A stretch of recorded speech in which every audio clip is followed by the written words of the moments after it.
Thank you so very much.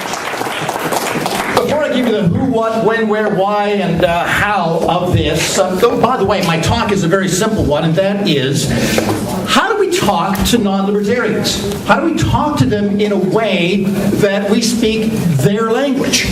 It's very easy to talk to a fellow libertarian, like Sweetie Doriti here, who I follow on Twitter, or to anyone else. We speak the same language. We understand Ron Paul. We understand the importance of gold and the Mises Institute. No. I don't understand Bitcoin, but that's a whole different issue. But when it comes to talking to Joe's six-pack, how should we communicate? And the reason that I ask is because this is I love this quote. It's a little crude. If somebody has a problem with any kind of crudeness, you might want to cover your ears or go out for like about 10 seconds. I'm giving you fair warning. Now they're all libertarians. They're all here. Andrew Breitbart had a great quote. He said, if you can't sell freedom and liberty, you suck. And by suck, I mean you suck profoundly. Andrew Breitbart. Now, I thought that had a lot of truth because it seems to me what we are selling is better than gold. It's better than gold. It's freedom. Your freedom and your freedom and your freedom and yours and yours and yours and yours and yours and even that guy back there, freedom. What a great thing to sell. You would think it'd be a no-brainer. You would think we wouldn't have to worry about even selling it. It should sell itself. And yet, here we are. So what do? Do we blame the people who don't understand us? Do we blame them? Do we say, well, it's the media's fault? Or it's the fault of the two-party system? Or those sheeple? Or anyone other than ourselves? Well, we could do that. To what end? To what end? What is that going to accomplish except alienate people that we want to win over to our side? So what I'm going to propose to you is this, that we libertarians, and I'm proud to say that I'm a life member, Libertarian Party, National Libertarian Party. I've been the lovable libertarian on radio for the past 20-some-odd years. I've talked with a lot of libertarians. I've had the privilege of interviewing Mary Rohr for, how many times now, Mary, over the years? I've lost track. Many. And Sharon Harris, and Carla, I just interviewed Carla Howell a few weeks ago. And Dr. Ron Paul and all that. I also did interview Bob Barr when he was running, so I'm sorry, but he was the Libertarian candidate. So I've got to I have a really good understanding of how libertarians communicate. Now, of course, to me as a libertarian, but also how they communicate to the non-libertarians, the people who listen to the radio, the people who read the newspaper. And I must tell you, at the risk of sounding, well, you remember that old line about, how did I go with Pogo? Someone help me out here with that Pogo quote. We have met the enemy, and he is us. I think there's a lot of truth to that. Not because libertarians aren't wonderful, terrific people. They are. They are without a doubt, and I'm not saying this to blow smoke up your skirt. Very, very smart, very passionate, very articulate, very it's unbelievable listening to libertarians. Like I listen to a lot of the internet radio programs, libertarian radio programs, and they're discussing libertarian philosophy, this and libertarian that, and it's amazing to listen to. It really is. But we're talking to ourselves. We're preaching to the choir. We're talking to the converted. So when Ken asked, what would you like to talk about? I said, well, I am not any kind of brain. I'm not someone who has a degree or an advanced degree or anything like that. And I haven't done any studies about persuasion and all that. But I am in the persuasion business. And I've been in the persuasion business most of my adult life because that is what radio and TV and writing for a major metropolitan daily newspaper is all about. You've got to be able to persuade. You have to persuade the listeners. You have to persuade the viewers. Get my good side, would you? Thank you. Which would be my back. And the people who are reading as well. So how do you persuade them? Well, I have some steps that have worked for me. I am not suggesting I am not suggesting that they are going to work for you, or you back there. I'm not suggesting that, and I'll tell you why. Because I don't know you. I don't know you. I don't know how you communicate. I don't know how effective you are. Here's a good rule of thumb. If what you're doing in communicating your libertarian beliefs is working for you, whatever it is, however you do it, if it's working for you, please keep doing it. You'd be crazy to change. If it is not working for you, if you look around the room as I do here in New Jersey, and you see that we have empty chairs, and look over there, more empty chairs that are stacked up here, for a party that believes in liberty, personal freedom, personal responsibility, if you look at that, you look at these chairs and you think maybe, just maybe, there might be one or two other people out there in New Jersey who might like what we have to say. And for whatever reason, we're not getting them in here. And they're not voting for us and whatever. Well, I can offer you what is working for me. Maybe some of this might work for you. Maybe not. Take what you can use and leave the rest. Before I give you the 5, there's just 5 simple things. They're really very simple. Almost forgot.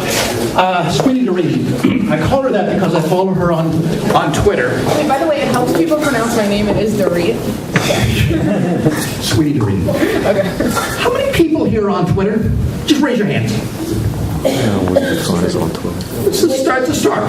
It's a start. How many people here on Twitter tweeted about this convention, trying to encourage your followers to come? How many?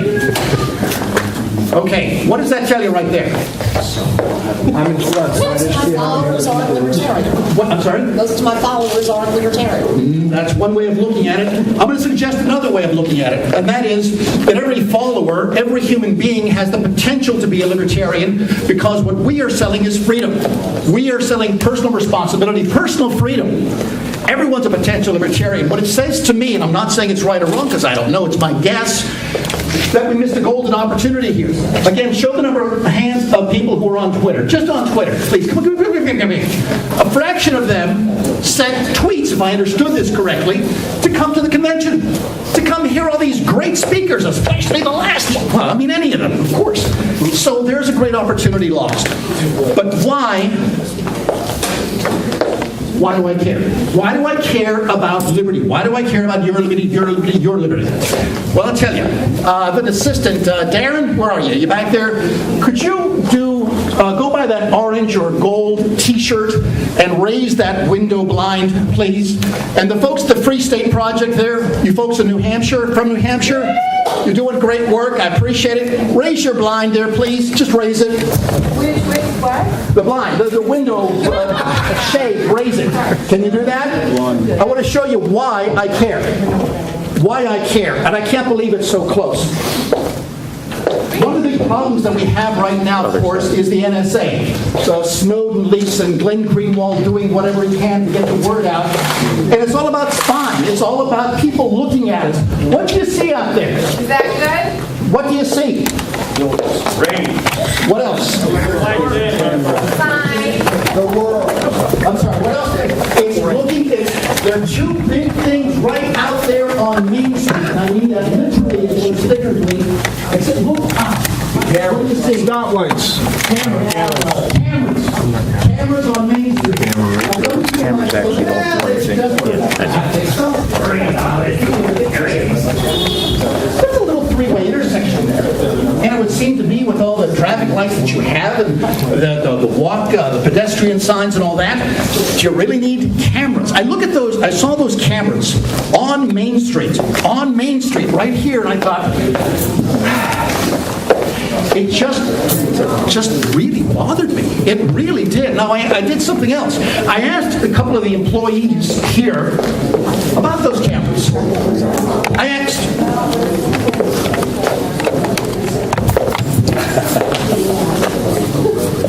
I asked them, well, what are they? How long have they been here? What do they do? They had no idea they were even out there. They had no idea. They're right there. Take a look at them. I don't want to live like that. I don't think you should live like that. I don't think it's any of the government's gosh darn business to keep an eye on us, to keep an eye on your email, to keep an eye on your text, to keep an eye on what you're surfing on the net or anything else. I don't want that. Darren, thank you very much. You can put those back down now if you would. So, how do we convey this message of personal freedom, personal responsibility? If you're on Twitter, I find it fascinating, I really do. And again, please follow me on Twitter. It's one Dimitri, the digit 1, then Dimitri, Dimitri with 3 I's. It's amazing the number of people on Twitter who are rude. The number of people who just say awful things to people with whom they disagree politically. It never fails to amaze me. Absolutely not. And yet, one of the things that was said here earlier by one of our speakers, and they were all great speakers, by the way, they really were, Daniel had raised a wonderful point, and I wish he would have spent even more time on it, because as someone who is in the media daily, dealing with hostile callers, dealing with angry readers, dealing with people who, for whatever reason, are just hate me because of something I wrote about, whatever. He said, Daniel, where is Daniel? Is he still here? Okay. What did you say when you start in dealing with people, especially on the other side, the other party? Smile. And? Respect them, treat them well. Okay, be a nice guy. Be courteous. Don't be a jagoff. Jagoff is Pittsburgh speak. I'm originally from Pittsburgh. That's a 2-syllable word for jerk. Just be nice to people. That might not sound like much. Believe me, it might not sound like much. When you're on Twitter, as much as I am, and you see how rude and how mean people are to others, just because they disagree with them politically, they obviously don't know them, it's astonishing. Be nice to people. When people disagree with me or whatever, I don't throw it back at them. And I always include a little smiley face, so they get the sense that the tone is, I'm not angry, I'm not being sarcastic, thanks, we disagree on this issue. Maybe we'll agree on some others. That seems to work for me. Maybe it'll work for you, maybe not. If you don't like to be called names, I'm going to suggest you don't call people names. I have had, in fact, this might alienate some people, but I will do this. Are there people here who are bicyclists, who really are into that whole Lance Armstrong kind of bicycling thing? Not quite that, but I will be riding the Tour de Cure in June. I'm sorry? I will be riding the Tour de Cure in June, and I am looking for sponsors. Excellent. By all means, excellent. All right, good. So I wrote a column once that was so eye-opening I can't even begin to tell you. And it was a dumb throwaway column. Living in Pennsylvania at the time with my wife, and more out toward the country. Our housing development was out in the country. And so the roads were very small. And not too much traffic, which is great. But one day, I was just not in a good mood. I just wasn't. It was a Saturday, the sun was out, it was a beautiful day. I wasn't in a good mood. Narrow road, 2 lanes, one going left or forward, one going the opposite direction. And what's in front of me? Bicyclist. I'm sorry? Bicyclist? Not a bicyclist, bicyclists. Oh, it was like a flotilla. It was like a flotilla. It was unbelievable. It was just, and it was like, oh, come on, guys. Now, when I drive, I'm not a jerk. Absolutely not a jerk. And I know that no matter what kind of problem or situation happens between a car and a bicycle, it's always bad for the bicycle. I get that. I respect that. I stay far away from them. But I was still upset because they weren't in a row along the edge. They were just taking up the road in front of me. And I was in a bad mood, and I certainly have a right to go where I want to go, whatever speed I want to go, because that's just me. But that was the reality of it. All right, fine. So I write a column about bicyclists. Nothing nasty, nothing in the sense of, not in any way even hinting at harming them or anything like that. It was more just a snarky type of frustrating throwaway column. Oh, they feel they're so special because their calf muscles are so big and all this kind of stuff, which they have incredible calf muscles, by the way. So, okay, no big deal. So what does this have to do with libertarians? What does this have to do with communication? I got an email. This is before Twitter, about my column. But before that, I actually forgot this. 2 or 3 of my coworkers writers in the features department at the time, who never really talked to me, came up to me the morning that column ran, and they said, you wrote this column about bicycling. Yeah. And they were not pleased. Well, I didn't think anything of it after that. But then the emails started to come. Then the phone calls started to come. And before you knew it, this is not an exaggeration, typically for a column, stuff that I wrote, maybe if you get 10 or 15 emails back then, that's like a good response. So they agree or disagree, 10 or 15, no big deal. I had, again, not an exaggeration, because I got every one of them, 3,000 emails. Maybe one or two agreed with me, maybe. And the emails came not just from Pennsylvania and Ohio and West Virginia and New York and New Jersey and California. They came from Canada. They came from Mexico. They came from Brazil. They came from Europe. They came from everywhere except Antarctica. And almost without doubt, or without exception, I should say, almost without exception, they really didn't like me. Some of them didn't like me so much, and you're going to find this hard to believe. They called me names. No, really, can you imagine calling me names?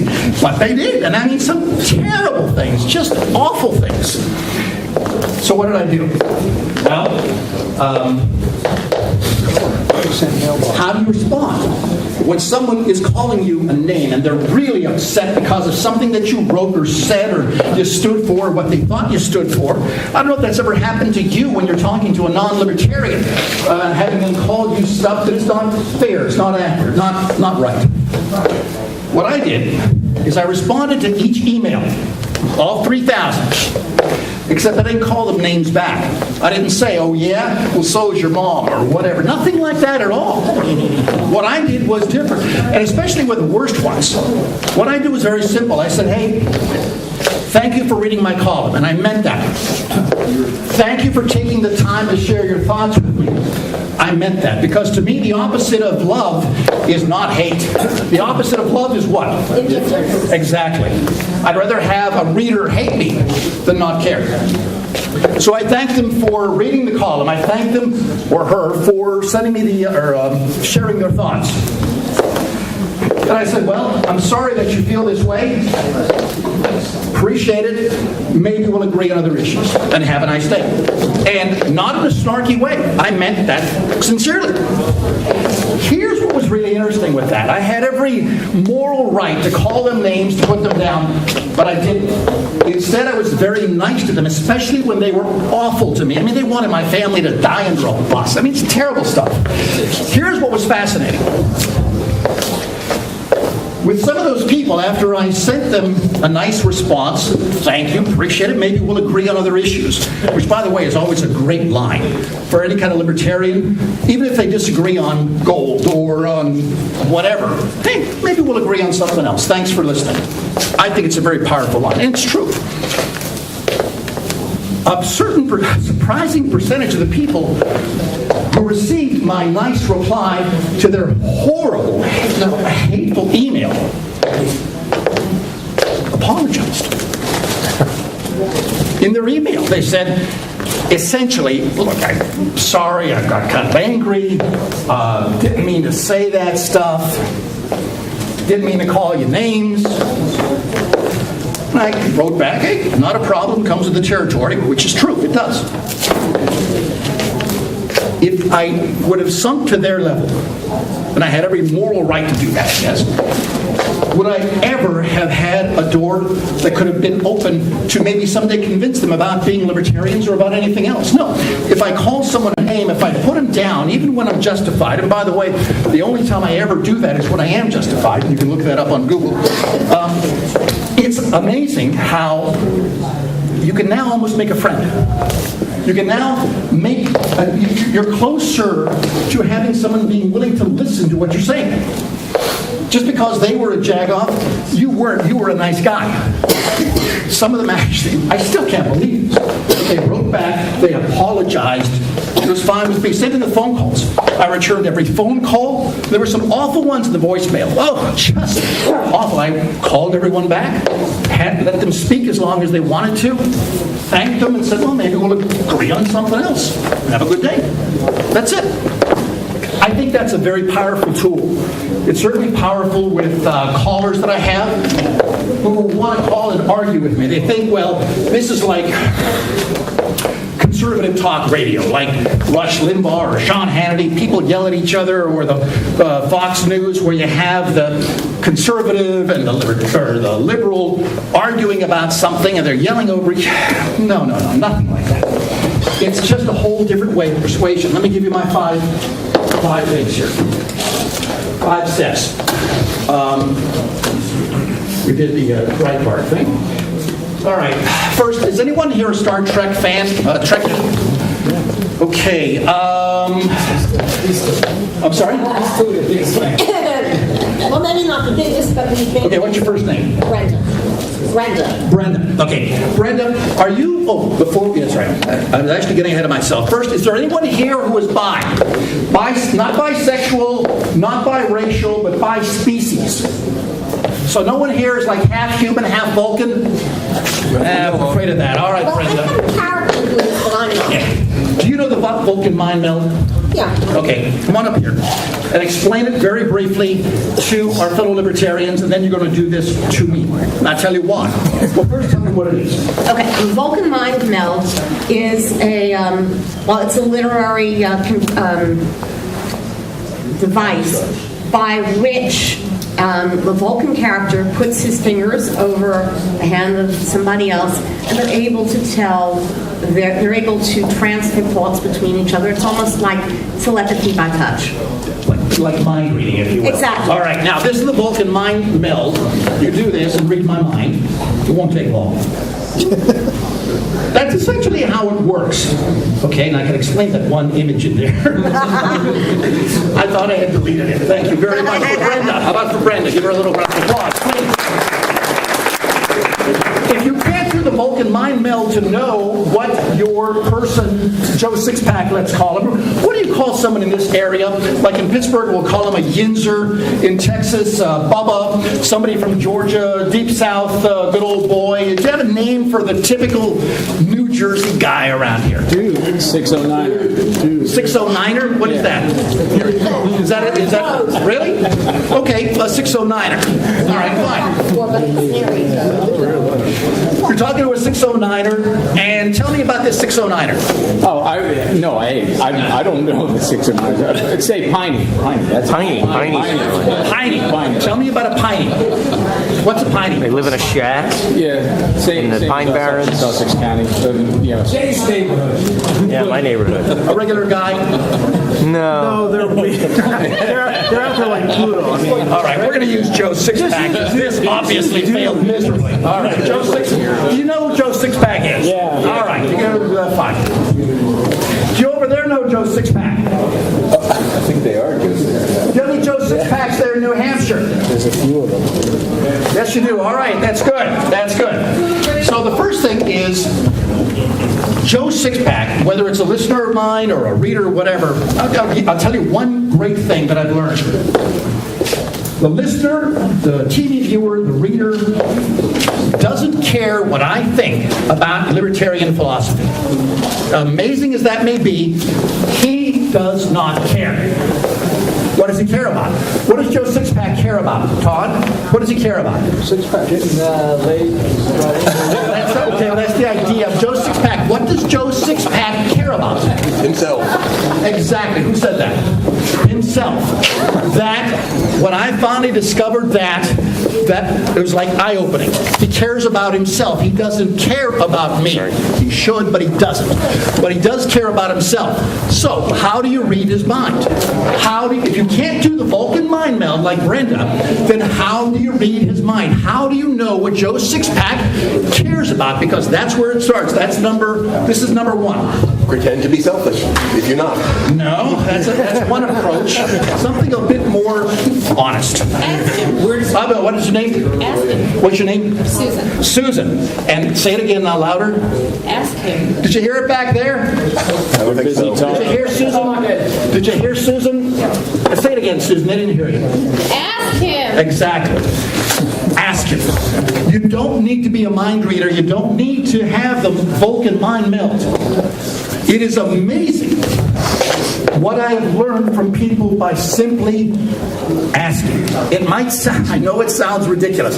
My wife hates me when I bring this up, because many times my wife who will say, I can't understand why this person did this. I was at work and then this person acted this way or that way, or this client did, and I always ask the same question. Did you ask? No, I didn't ask. And then she goes on for their 10 minutes. Just ask. That's number one.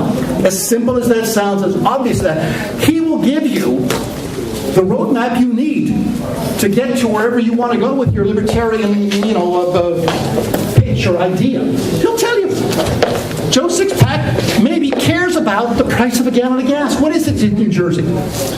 $3.25. It's $3.25? $3.35. $3.25 to $4, depending on where you are. All right. Is that typically an issue that a Joe Sixpack would care about, let's say? Yeah. Okay, fine. You start there. Somebody says, well, I really can't talk much because I've been thinking about, you know how much I paid for a gallon of gas? Or to fill up my tank? $50, $100, whatever it happens to be. Now he is telling you that's what he cares about. That's what he cares about. He doesn't care about the NSA. He doesn't care about Snowden. He doesn't care about somebody clearing his throat. All he cares about is how much he's paying for a gallon of gas. That's great. Now, that's what he asks. Now, number two is even more important than number one. And that is, has anybody ever seen a Charlie Brown TV show, a Charlie Brown special, where the children, Charlie Brown and his friends, are listening to a teacher?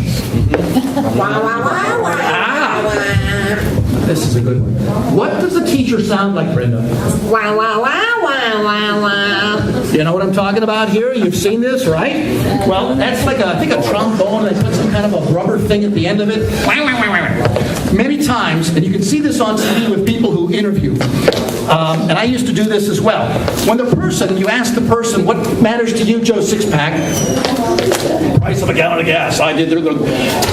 If I'm not listening to him, if I'm simply hearing him, it's going to sound like Brenda's going, exactly, because already I'm thinking, what's my next question going to be, or how do I introduce him to the idea of Bitcoin or something else?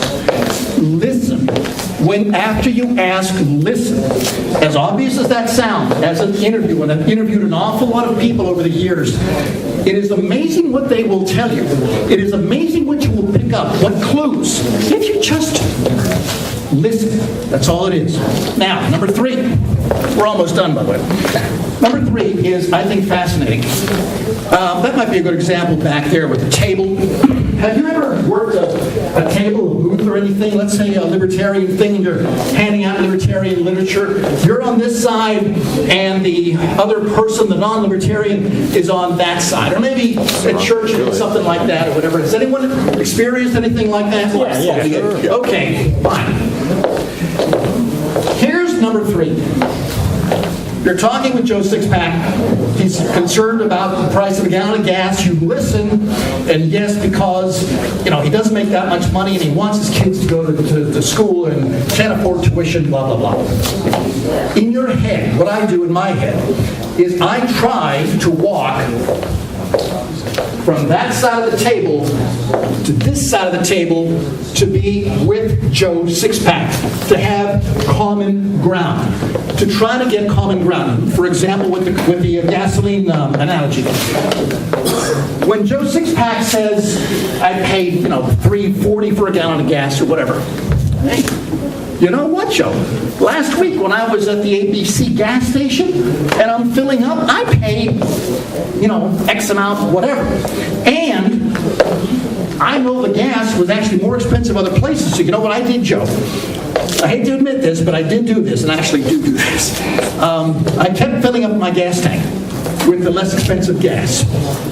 Even when it stops automatically, you know, when the gas tank, oh, you're in New Jersey, you don't know what that is, do you? Okay. Some of us do. In other states, you have to pump your own gas. And it'll stop. But for whatever reason, my gas tank, you can still put in another 3 gallons. You can. And so I'm doing it manually and all that. It's coming up, and it's like I'm violating probably 50 EPA regulations.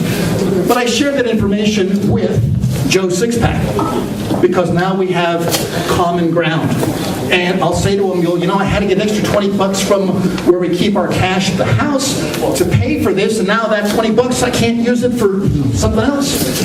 Try to establish common ground. Try to walk from this side where the Libertarian is to this side where the other person is, and show him that you have common ground. What's one of the famous lines that Bill Clinton would say?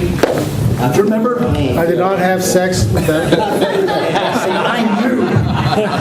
I knew that would be coming from over here. I knew it would be coming from over here. The word if. But get your minds out of the gutter. Once again, what did he say? I'll feel your pain. All right, now it's very easy to make fun of that. But Bill Clinton, whatever else you might think about him, he's not a stupid guy. He knows his politics. Why do you think he said that thing, even though you might think it wasn't sincere? He kept saying it, which says to me it was pretty gosh darn effective. Why? Why? I'm just like you. I'm just like you. Empathy. Empathy. People want to have other people care about them. It's human nature. I'd like to have people care about me. You'd like to have people care about you. You'd like to have people care about, I know you'd like to have people care about you. Buy your utilities from this gentleman right here, Greg. I feel your pain. I feel your pain regarding the price of a gallon of gas, because I went through the same thing. Don't underestimate empathy. Let them know you care about them, even if you have to fake it. Because if you don't care about them, what are the odds that you're going to convince them that whatever you want to convince them of regarding libertarians? I would say the odds aren't good. But if you can show them that you care, that you're one of them, you've got the same problem paying for a gallon of gas, it'll make a difference. And the last thing, and again, it's going to vary with your, if Joe Sixpack cares about some other issue, then of course you try to come up with, you know, if it's tuition for his kids. Well, you know what my tuition is for my daughter, and just try to establish common ground. Try to walk from behind the table and be with him. Care about him. Show him that you care. You'll get a lot further along, in my opinion, at least based on my experience. And finally, the last thing, and this is from a lot of the listening that I've been doing on the internet with libertarian hosts and guests and all that kind of stuff. Don't win. Don't try to win the argument. This is not a debate. This is not an argument. This is not anything other than a simple discussion. Any good libertarian can score points in a debate without even trying. You're much smarter than they are. You're much more well-informed. You're much more passionate about liberty. You're going to knock it out of the park every time. You are. But how do you feel whenever you lose something? You lose in a contest. Like with me, I'm a terrible athlete. I'm just not coordinated, whatever. I know it's hard to believe, but believe me, it's the truth. Whenever I played basketball with my guys, I was always the last one picked, and I had to guard their worst player. And the worst player would score on me. I am not making this up. And we would lose. And I didn't like losing. Even though the other team was clearly better, certainly deserved it, I didn't like losing. Do you think Joe Sixpack likes losing? When you overwhelm him with your intellect, when you overwhelm him with all these arguments and facts and stuff from the Cato Institute and the Mises Institute and this, that, and the other, do you think he's going to like it? They resent you. He'll resent. Say it again. They'll resent you. You may not say it, But I can guarantee you that in most cases, at least based on my experience, he will resent you because he knows that he's not as smart as you are, he's not as good as you are, and on and on and on, he'll resent you. And what is that old line about a guy? A man who's convinced against his will is of the same opinion still, or something to that effect. So don't try to win an argument. Don't try to win a debate. Don't try to score points. Some of the words that I use are, hey, thanks for considering this approach, for this solution. Now, it's one of many. Libertarians think that in order to have lower price for a gallon of gas, we need to maybe take a look at what's the solution for that, by the way? Lower taxes. Lower taxes, like the gasoline tax. What else? Allow self-serve. Allow self-serve. What else? What else? Fuel regulations. Exactly. But what I try to do is not to ram it down his throat, because people don't like that. People don't like that. They don't like, especially that phrase. If you remember with Obamacare, when it was passed, one of the phrases that I heard over and over again from the opponents of Obamacare, which a lot of people, they're trying to ram it down our throat. They're trying to ram it down our throat. Don't ever, in my opinion, have the person you're talking to think that you're trying to ram anything down his throat. It's just... So what I say is thanks for considering it. I appreciate your time, which I do, and I am thankful that he considered it. And if there's any, you ever want to talk about anything else, more than happy to do that. Very soft sell. Not even a sales, just a discussion. Maybe invite him out for coffee sometime. Maybe invite him to the next Libertarian meeting in New Jersey. There are 101 ways. If nothing else, you maybe have made a friend.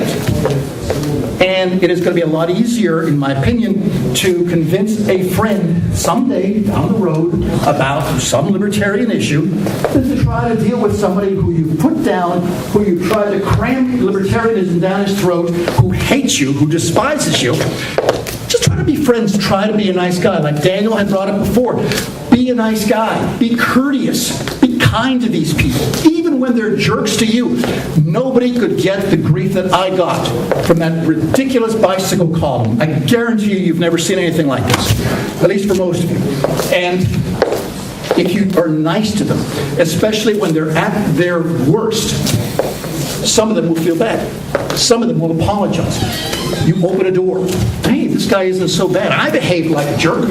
He wasn't so bad. He was okay about it. And, you get him thinking. It's a long process. It's a long process. It's not a debate.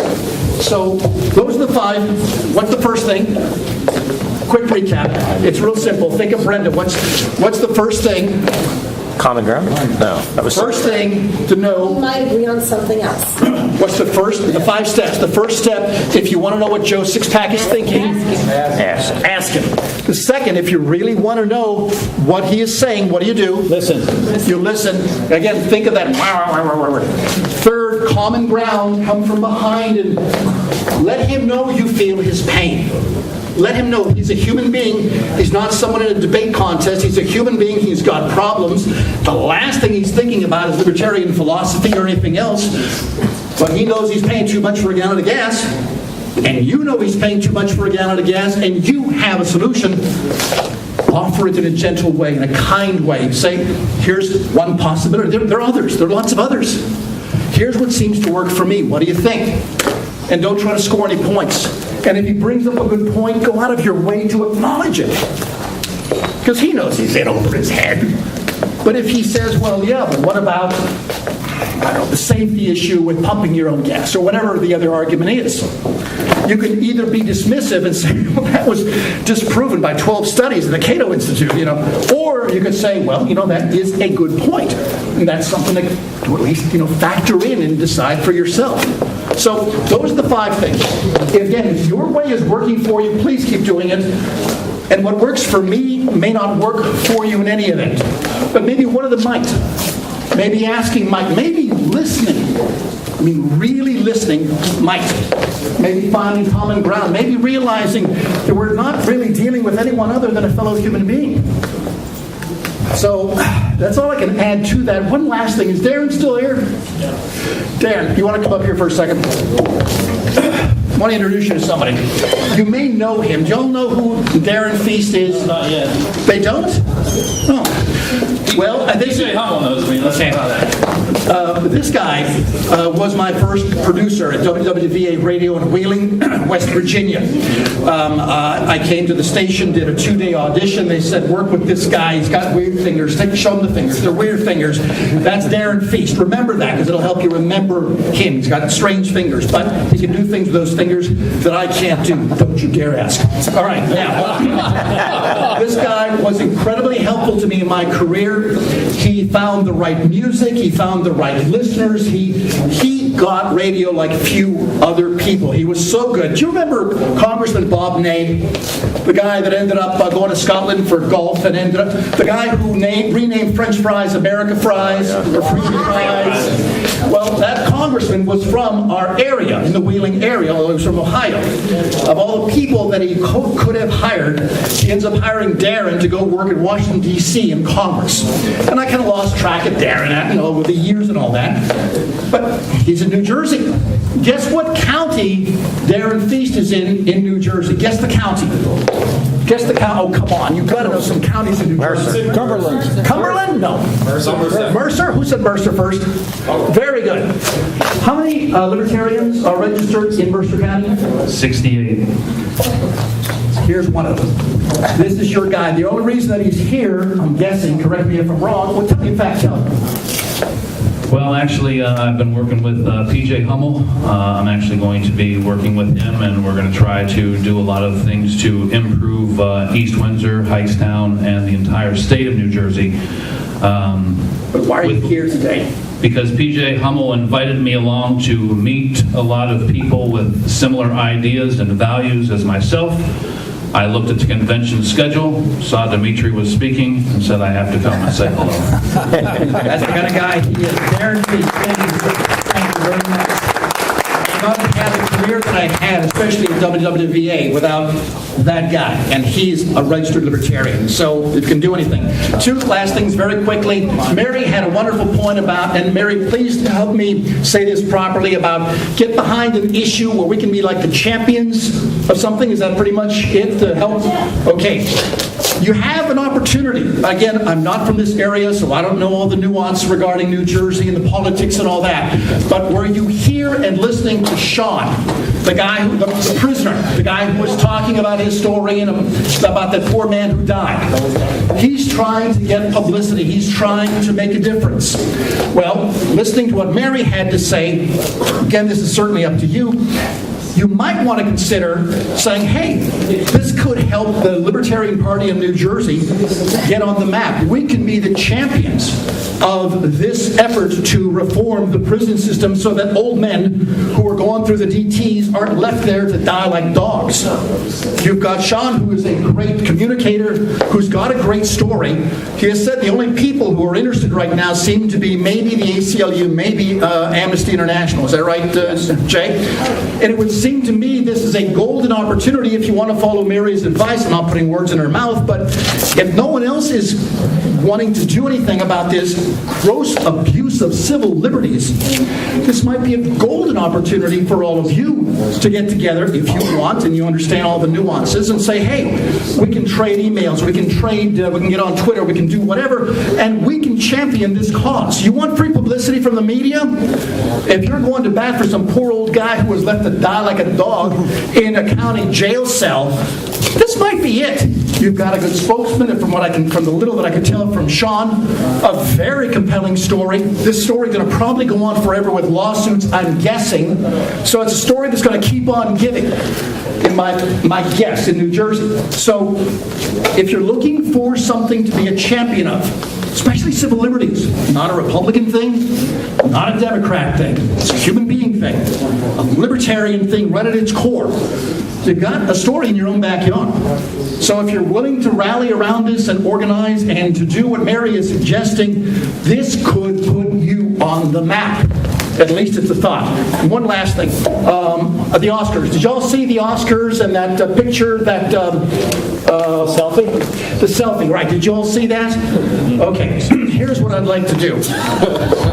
Hold on now, hold on. I want to show you what I did. While Mary was talking, I'm on Twitter. I love Twitter. Make sure you follow me. I wrote a huge turnout at the New Jersey Libertarian Party Convention. Dr. Mary Ruwart speaking right now. And this was earlier, and this is all of you from the back. I hope it favors you. I hope it looks like you. So this tweet was sent out. I'd like to send out one more tweet with all of you in the picture looking like you are happy, that you are proud to be libertarian, that you want the world to know about it. Would you be willing to do that, to just get here and smile? You're going to really have to smile. But if you are willing to do that, I would like to take this picture right now and post it on Twitter and maybe have the whole world see it if you want. Would you like that? Sure. Come on up, get together here. No groping, just come on, get together, let's go. Jump. I didn't think of it until you said no. All right there, get together there. Watch the wire. Now, I'm not going to do this as a selfie. This is your thing. You might want to get down. There we go. Get together.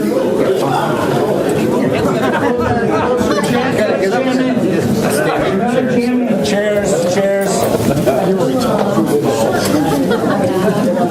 Closer. We're going to be big everybody. Daniel over there. Let's go. Come on. Let's go. Jump. All you running wagons over here now. He's buying everyone a beer after this, too. Yeah. We all there? Okay. I want to make sure I get everyone. Here's these signs. Amazing. This is just... Okay. Last photo. Okay, can you really smile and be proud that you're libertarians? Throw your L's up for the libertarian. There you go. Excellent. One more.